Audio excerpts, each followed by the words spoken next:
Hey everybody, it's Tyler and we are back. We're gonna review the Hoka Kaha 2s versus the Hoka Anacapa 2s. These are two super popular hiking boots, especially in 2024. If you would like to see the individual reviews for these boots, I've done them both already. You can see in our hiking boot review playlist, so go check those out if you'd like. So starting off, overall the Hoka Kaha 2 is $50 more than the Anacapa 2. Currently they're $240 on Hoka.com. The Hoka Anacapa 2s are $190 on Hoka.com. So pretty stark price difference here. So we're gonna go over the comfort of both these boots first. So overall, both these boots are super comfortable. They both have an EVA midsole, which has extreme plushness, and they're very forgiving in the first place. They're also excellent at shock absorption for both of these boots, and they have the contoured heel, as you can see right here. I'd say one big difference between the two, if we could compare them right here, is the Kaha 2 in my left hand. They have more of a plushness to their contoured heel here, and it's more forgiving as well, with just a little bit more protection layer right there. So I'd say the difference between these two in terms of comfort is the sock liner. This is the Kaha 2, as you can see in here. It definitely has more plushness, and you don't feel like any of the metal rungs are really pressing against you. You do notice that in the Anacapa 2, so that is one big difference there.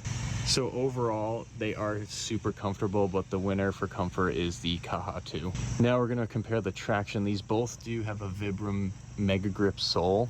I tested both these hiking boots in pretty harsh conditions for over 6 months each, and overall the traction is excellent on them. The Vibram Mega Grip sole overall is just such a great outsole. It's not just used on Hoka hiking boots, it's used on a lot of hiking boots like the Merrell Moab 3, and there's a lot more that use the Vibram Mega Grip outsole. But I would say the big difference is that the lugs on the Anacapa 2 in my right hand are slightly deeper. They're more than 5 millimeters, which is the industry standard. The Kaha 2, if you can see, have these little beads right next to their lugs. You can see the little outbreaks there, which is interesting. I honestly didn't notice a difference in the traction. Overall, the traction is excellent on both these boots, as well as the shock absorption. So I can't say I noticed a huge difference, but overall the traction on both these boots, A++. Overall protection, one big difference between these boots is the medial and lateral side protection on them. As you can see on the Anacapa 2, it's missing this protection here.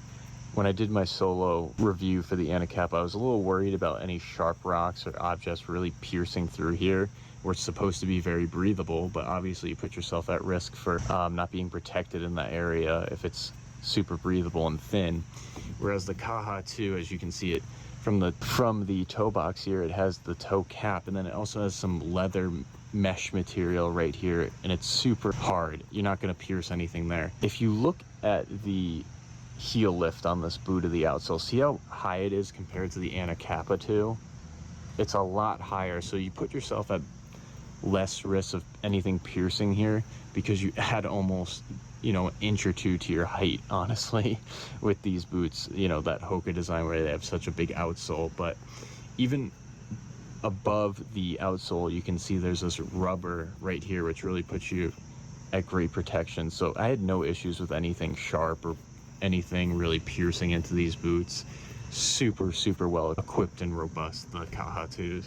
So overall for protection, the Kaha 2 is the winner right now. Fit, these boots both fit very well for me. I have a 10.5 men's, did not have to use a wide size for either. They both have great volume. I did have some numbness in my third toe with the Anacapa 2s, but that went away after breaking them in as well.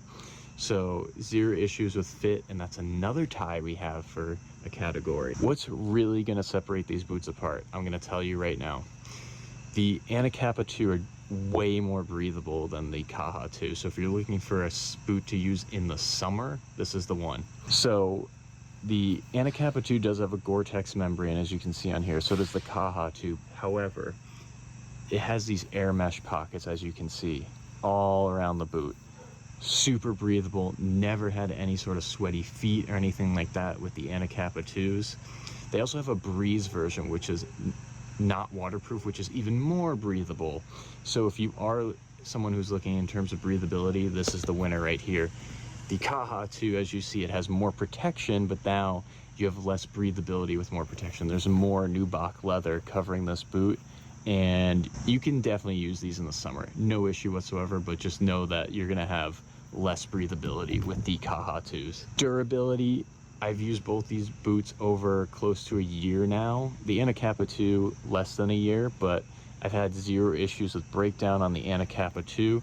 Like I said in my individual review, the issue I did have is right here, right before the sock liner starts. There may be some ripping people may notice because it's very thin material here, but I personally have not noticed any of that.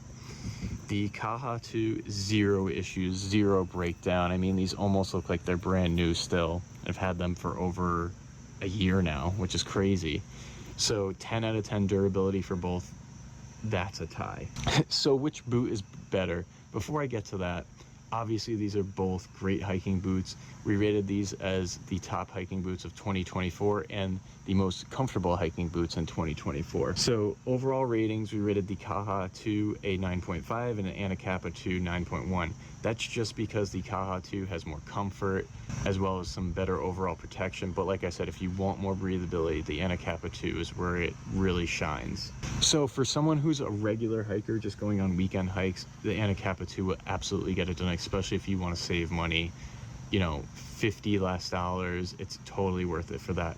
If you are someone who wants a more robust hiking boot and you really care about comfort as well as protection, you don't want to have to worry about anything piercing your boot or anything like that, then you can go with the Kaha 2. Like I said, overall, Hoka has made amazing hiking boots, which is crazy because they do so well making regular shoes and other footwear as well. So I was super surprised by these two hiking boots. They're the top hiking boots in 2024. Thanks for watching, everybody. If you'd like to purchase either of these boots, there's a link down in this description. We put the lowest possible price in our links and we update these links daily, whether it's from Hoka.com, REI, or Amazon.com. It will always have the lowest possible price. Please also like and subscribe, and as a thank you for that, I will respond to every single comment under the video.